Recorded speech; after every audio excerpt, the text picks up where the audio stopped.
Welcome to the third video for the Speak to Us project, or what's been shortened to the Speak Gods project.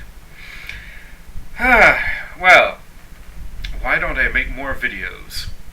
Because basically everything I have to say was said in the original webpage. Everything else is just answering various questions or reiterating what was previously stated. One of the questions that's asked is, why January 20th, 2020 at 2 p.m. GMT? No reason at all. It was easy to remember. Heck, I'm not even very good with dates, so if I can remember it, you can remember it. It means nothing. Okay? It was an easy to remember, arbitrary date, so if there is some sort of theistic god who is just as bad with dates as I am, it should be easy for him, her, it, or they to remember. Okay? What am I trying to achieve? Well, I've talked about this before. I want to know if there are theistic gods. And people say, well, we've got this holy book here.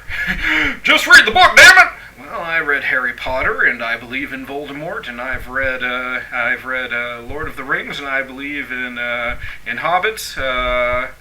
Not. Okay? A book can be written by anybody. Okay?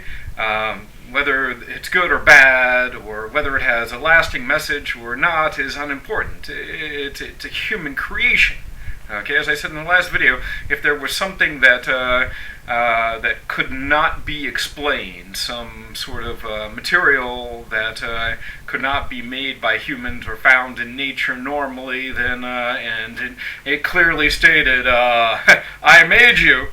Okay, that would be something believable. Okay, but there's nothing like that. Nothing at all. Okay. If there were, then we would all know about it already, and we'd be saying, "Oh, this guy must be crazy because he's questioning this thing that is completely unexplainable." Okay, so a lot of people do say that I'm crazy. Some people in my posts have put like the DSM or picture of the DSM on like I'm insane for not believing in their God. Okay. Or for questioning their God, and that's exactly the sort of mentality that I'm trying to get past here. I want proof, okay? And their idea is like, if you don't believe what we believe, then you must be completely insane, okay? There's a famous video about it with an atheist in Egypt who questions Islam, and the people on the show are like, "Oh, you must be crazy. You need the help of a mental health professional." And the way I see it is, it's quite the opposite, because if people don't believe things without proof, then they're the logical ones. Okay, so they're the ones who follow the empirical method. They follow science, and people say, well, if you believe in science and you still believe in something. No, it's the issue of science says, fuck you if you can't prove it. Okay, that's not a belief system. Okay, tell me something. I posed this question in one of the first videos about whether or not you would go to a mechanic who just looked at the car and said, God told me that this was the problem with it, and he didn't even look at it, he didn't even check it, he didn't run any tests or diagnosis on it. Okay? Most people wouldn't. Okay? Most people wouldn't trust a doctor who didn't run any tests, okay, or examine them. Most people wouldn't trust anything without proof. So why should people believe in a God and spend lots of money and time? Because it's just forced down their throats when they're children, and so they don't want to go against this superstitious belief that they've been taught. They in the backs of their minds, they always keep it there. I'll say this, okay? Even I sometimes am superstitious, okay? And then I catch myself, okay? So I know that through logic these things aren't true, but I'm just a weak human being. Okay, and I know I've got a certain number of years on this planet, and quite frankly, I think the thing that makes me most atheistic is I don't think I would want another life after this one. I haven't exactly had the world's greatest life, okay? I've had some joyous memories, but I've had a lot of bad ones, okay? And I don't think most people really seriously believe in an afterlife, okay? If they did, they certainly would behave a lot better. But more than that, why do they get so sad when people die? If they truly believe, they should be happy. I mean, they should be running off, killing people like, hey, God, take this one, Allah, take that one, Vishnu, and whatever. You're all welcome for my liberating you to this greater world. But people don't do that because, and there's a prohibition against murder, not just in religion, but in ethics, because it's not really somebody else's right to take another person's life unless that other person has taken somebody else's life and needs to be ended for the sake of society. Okay? A lot of people argue that religion is the basis of ethics, and I argue that ethics is the basis of most of religion. It's quite the opposite. Okay? I mean, the laws of Hammurabi, eye for eye, tooth for tooth, okay? So, I mean, and people say, well, that's not the way Jesus spoke or something, but quite frankly, the Old Testament is quite Old Testament, okay? Most of the religious laws are quite vindictive. I see ethical behavior in children without the need for religious teaching. Okay, and I don't see that religion adds anything. It actually seems to take away from it. Okay, and quite frankly, I don't want to argue the semantics of religious literature. Like I said before, they're just books. Okay, it's just words on pages or scrolls. It doesn't mean a thing without some sort of booming voice. I am here, worship me. I just like those people in the Middle East. That's why I only talk to them. So fuck everybody else, okay? You know, you people elsewhere, forget about you. I'm only talking to these people. Does that really seem logical? I mean, does any of it really seem logical? I mean, aside from the limited group of people who supposedly have proof that they've spoken with God. You understand that? I mean, where is God these days, or where are gods these days? I mean, there are like 500 supposed theistic gods, maybe more. Okay, where are they? Okay, why are there no mentions in any of the holy books about texting or computers or satellites or space travel or any of that? Where is that information? It's not there because the people who wrote those books simply didn't have the information, okay? And they couldn't include it within their fictional text. They were as science fiction as they could get for the time, okay? It's like reading a Heinlein book from the 1950s or 60s, and the science seems preposterous now, but at that time it seemed pretty cool, pretty believable. Well, it's the same issue with theism, okay? So people wrote about what they understood, what they could expect based on their knowledge, what they might have extrapolated, but it wasn't enough to carry them more than a few hundred years into the future. I mean, quite frankly, by the Middle Ages, despite the religious, connotation of the Middle Ages, by the Middle Ages, technology had already surpassed anything that could have been thought of in the Bible itself, okay, or the Quran, the Torah, whatever, okay? So, basically speaking, there is no new proof of religion. There's desperation by people to see miracles everywhere. Okay, so I saw a video recently of some clouds moving, and some of the clouds looked like horses, and this was posted online, and Arab countries as proof of miracles. Come on, it's just a freaking cloud formation, okay? I've seen cloud formations that were quite unusual, but it doesn't show that there's a God. And if there were a God, an omnipotent, omniscient God who created the universe, couldn't he do better than some freaking cloud formations? I mean, really. I mean, all the power in the universe. And people pray for miracles. I mean, here's something that really gets me.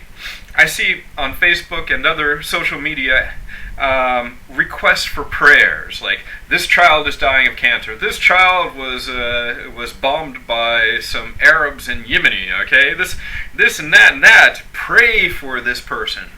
Okay, basically, to me, that sounds like if God is omniscient and omnipotent, or gods are omniscient and omnipotent, we'll just assume multiple ones because of multiple religions, then what makes them create disease in the first place? And what stops, why do they wait to stop disease when somebody is in pain, especially a child? I don't know how many of you who watch these videos have children, okay? I've got 2 of them, okay? And when they were young, I mean, one of them still is pretty young, okay? When they were sick, it was all like crying and please make this pain go away. Even when it was just a cold and they had a stuffed up nose, okay? They didn't understand it. They didn't have any logic. They didn't know that there were some microbes in their bodies and their bodies were reacting to try to remove those microbes. They just wanted the pain to go away. So, basically speaking, if God or gods is or are omnipotent, then he, she, it, or they created these microbes and created disease and torture or tortures children and other people, animals, okay, causing them great amounts of pain just so people can beg them to stop torturing these children. And quite frankly, since such extreme diseases or injuries ultimately usually result in death, it's a pretty fucking cruel way to die. I mean, it seems like a very unmerciful God or gods. I would never be that way, okay? And I'm a pretty extreme person as a libertarian. Okay, I truly do believe in an eye for an eye, a tooth for a tooth, in order to avoid moral hazards. Okay, if somebody hits me, I'm going to hit him back. If somebody hurts me, I'm going to hurt him back. If somebody steals from me, I'm going to find, or try to find, if possible, him and take my stuff back and maybe a little interest. Okay, if somebody hurts one of my children, I'm damn well going to hurt him, and I might just decide to hurt his children so he understands what it feels like. Okay, so I'm basically biblical in that nature, okay, draconian, okay, so, but I'm also, as a libertarian, I'm also an adherent to the non-aggression principle, okay, if nobody does anything to me, I don't do anything to them, okay, so if I see people behaving badly, I may video them, I may photograph them and post that information on the internet, okay? But unless they directly harm me or my family or my property, I leave them alone, okay? I mean, physically speaking, okay? So what you're saying is that your God or gods has or have less with regards to ethics than I do, okay? A rather extreme libertarian who understands the concept of moral hazard and that people who do something bad and get away with it are likely to do it again, okay? Has nothing to do with religion. And people say, well, what about ethics in general? Doesn't religion, okay, as I mentioned before, doesn't religion form the basis of ethics? No, okay? It's simply put, there's the golden rule, do unto others as you would have them do unto you. Okay?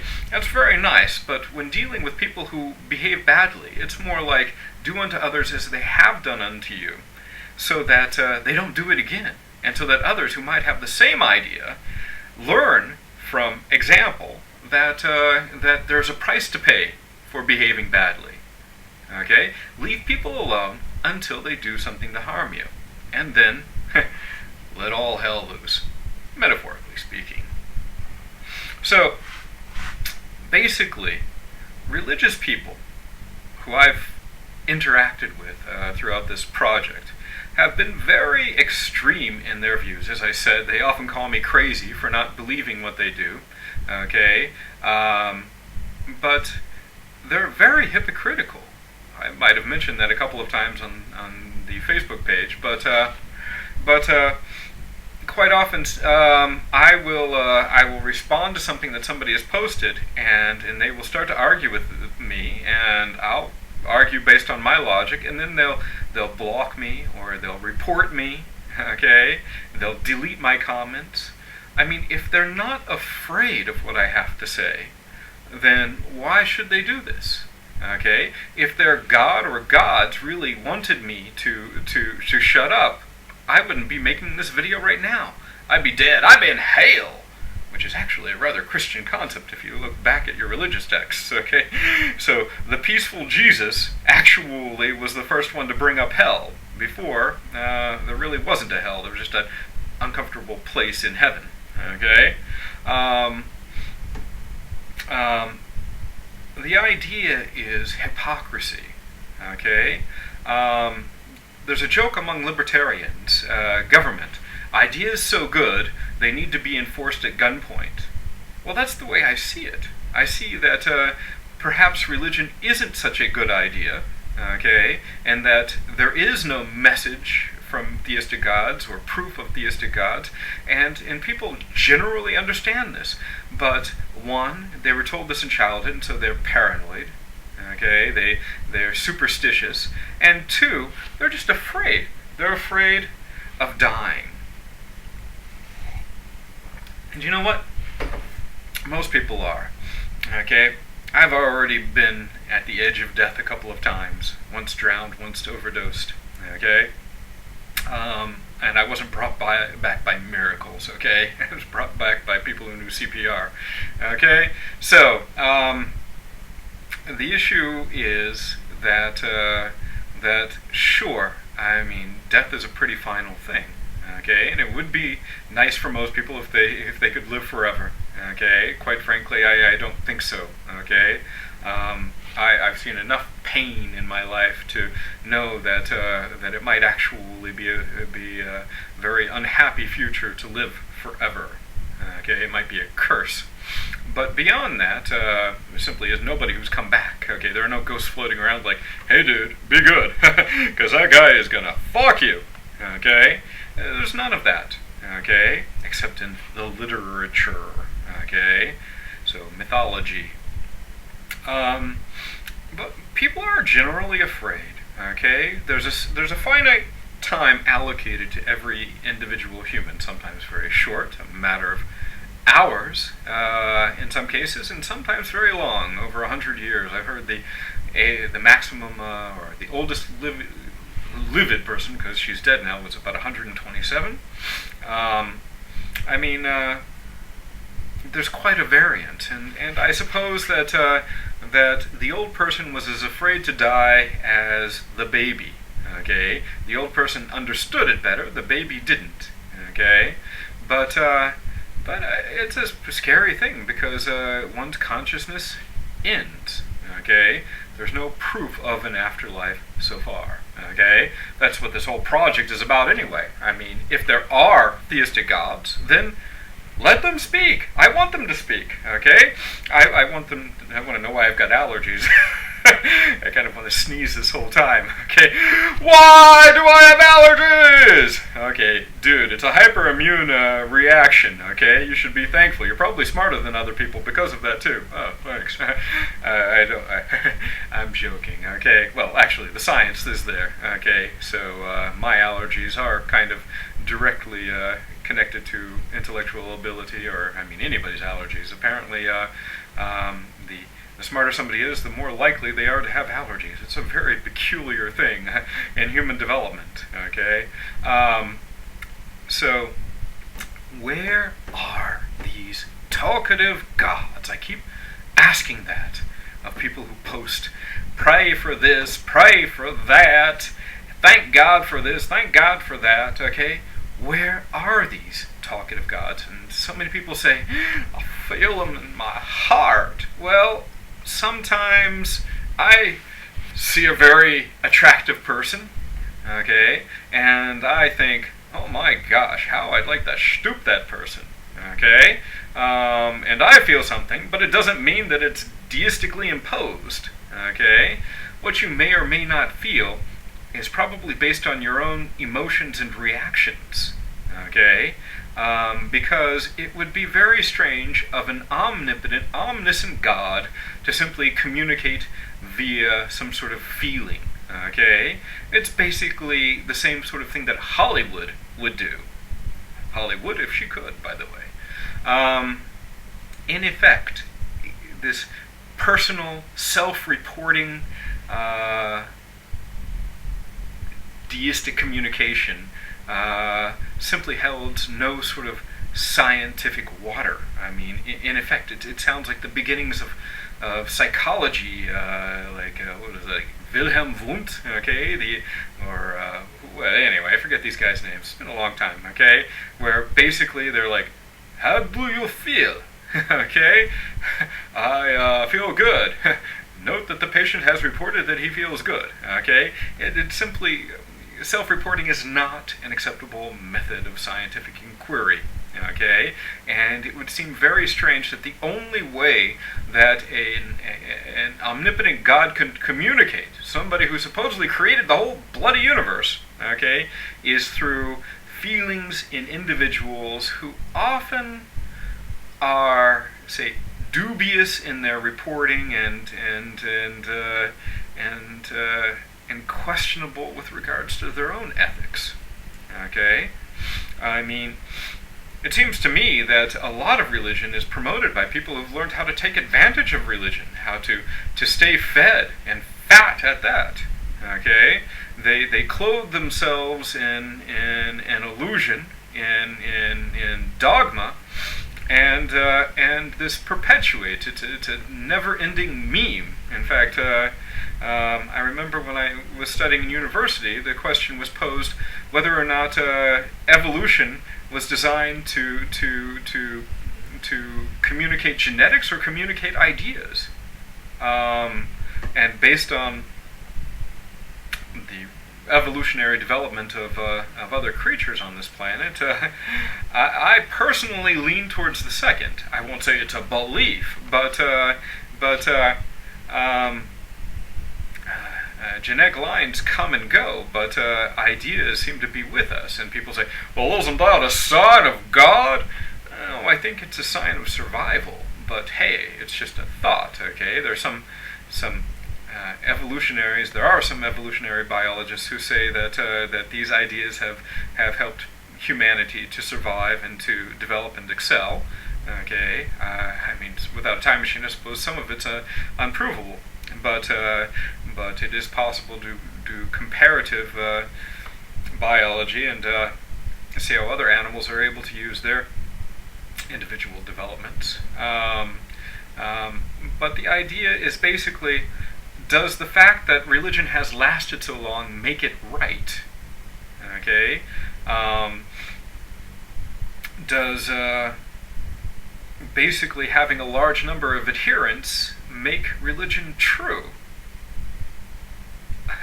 I mean, 1 billion Muslims, 2 billion Christians, a few hundred million Hindus, a couple hundred million Buddhists, and so forth. Do numbers make something correct? I mean, if people believe something, does it make it truth? I mean, this is a philosophical issue that's been around since the days of Plato and Aristotle, and nobody's really been able to answer it. But in accordance with the scientific method, say, quantity does not necessarily add truth. Okay, if that were the case, then many things that are now scientifically proven and that are used used in technology would never have come about. Okay, because people believed differently in the past. Okay, especially when people had superstitious or mythological answers for everything. So, we may not know now, or never know, whether or not evolution is part of passing on DNA or part of passing on ideas. But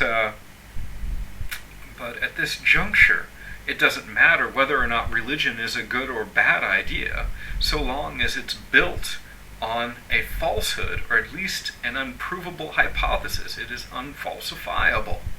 Okay? Without any sort of theistic God who steps forth and says, yeah, I did that. Okay? There's no proof that religion has any basis at all, because the very basis of religion is that there's a theistic God who wants humans to do something specific.